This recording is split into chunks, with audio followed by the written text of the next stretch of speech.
So you want a dreamy and luxurious nursery for your newborn. Ain't nothing wrong with that, mama. But what happens after they turn a year to 18 months old? Is the nursery you're designing now for a newborn going to work once they become a toddler? Or are you going to have to redesign the whole thing? Hi, I'm Gabriella, and not only am I a home design and building expert with over 15 years of experience, but I'm 30 plus weeks pregnant, and this very question is one that has plagued me from the very start of my own nursery design process. So today, I'm going to walk you through my top 6 design tips that still allow you to have that dreamy newborn oasis that you can share on social media and will either grow with your child or can easily be converted as their needs change. But first, if you like this type of content, be sure to give it a thumbs up, share it with anyone you know who's pregnant and expecting, and hit subscribe along with that notification bell. Number 1, cribs. To purchase a crib or to not purchase a crib, the grand debate. The media focuses on buying a crib and putting it together in a nursery as part of the preparing for baby phase.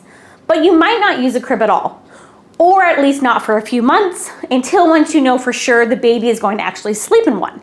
To get the most bang for your buck, especially if the crib won't be used for a few months, opt for a convertible option instead of just a crib or an antique-inspired option that doesn't convert. This way, if your baby doesn't transition into the room until they're 12 to 18 months, the crib can easily be transitioned into a toddler bed over having to purchase a new piece of furniture right away. Number 2, invest in a good glider. You will live in your nursery chair. A sentence I have heard from more than a handful of my friends and colleagues. So believe me when I say this is not a place you want to come up short. That glider or rocking chair will become your primary spot while you're breast or bottle feeding when they're babies, and as they grow, it transitions into a place of comfort and part of your nighttime routine. So if there's one place you should invest, it's a solid glider or rocking chair that's going to be able to stand the test of time, be used repeatedly, is comfortable and silent, and when it's no longer needed in your child's room, can be relocated to another room in your house. So make sure it's something that will fit in your overall design aesthetic. Number 3, skip the changing table. A dedicated changing table with a permanent changing leaf or extension only serves one purpose. And when they get older and wiggly, the tendency is to change them on the floor or a larger surface so they can't roll off. So now you have a piece of furniture 4 to 6 months in that you can't use for anything else. Instead, opt for a dresser at the right height with a removable changing station topper. This allows this piece of furniture to serve multiple functions, changing and storage for diapers, wipes, creams, and clothes. And when no longer needed, the topper can come off and the dresser can remain for clothing storage. I'd love to know if you've already designed a nursery, what tips and tricks can you share? Comment below. Number 4, wall decals versus wallpaper. I'm a huge fan of wallpaper. If I had my way, every room in my house would have wallpaper somewhere in it. But for nurseries, wallpapering all the walls, partial height walls, or ceilings isn't always a cost-effective option. Good wallpaper isn't cheap, and hanging wallpaper so that the seams match the pattern overlay and without bubbles is an art in itself. Wallpaper is also a big commitment. Even with peel and stick options, removal of wallpaper is time-consuming and can cause damage to your drywall. Wall decals offer a fun and non-committal way of adding pattern, color, and decorative accents to walls for a fraction of the price and can easily be removed without causing damage to the walls and when we're ready to make a change. Number 5, window coverings. Everything on social media these days shows nurseries with flowy sheers, bamboo-style blinds, or flowy curtains. Great option if the baby is not going to be occupying the space solo, but once that room transitions into a toddler room, we need to consider how we're going to cut the heat intake from the sun and how we're going to create a dimly lit room for that child to sleep. Love the look of sheers? Add a secondary drapery level on top of the sheers with a blackout or thermal drape. Want to keep your bamboo blinds for texture and color?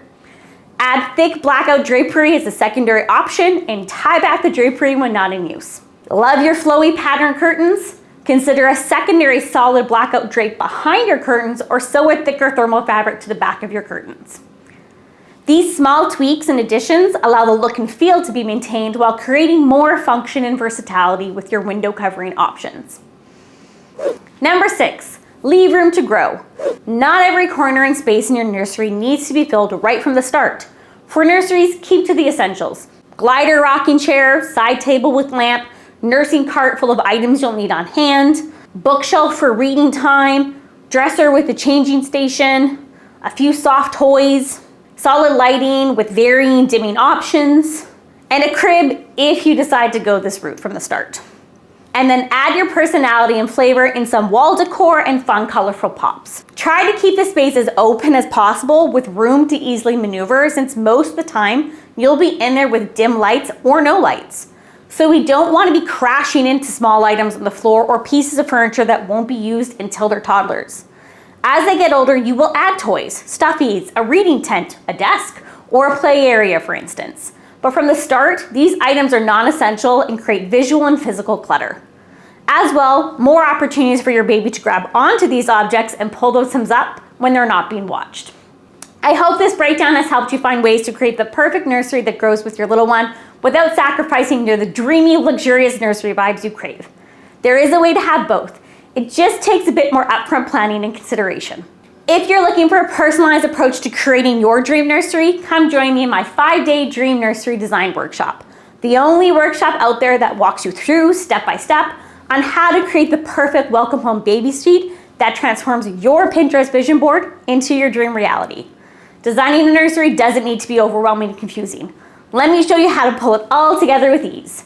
Join the 5-day Dream Nursery Design Workshop starting on July 24th, and let's create something beautiful for you, mama, and your baby. And if you're looking for more nursery design inspiration, be sure to check out this video next, where I walk you through the first part of my very own nursery design and planning process. Thank you so much for watching. I can't wait to read your comments and find out if there's anything that I missed and should be added to the list. I'll see you next week.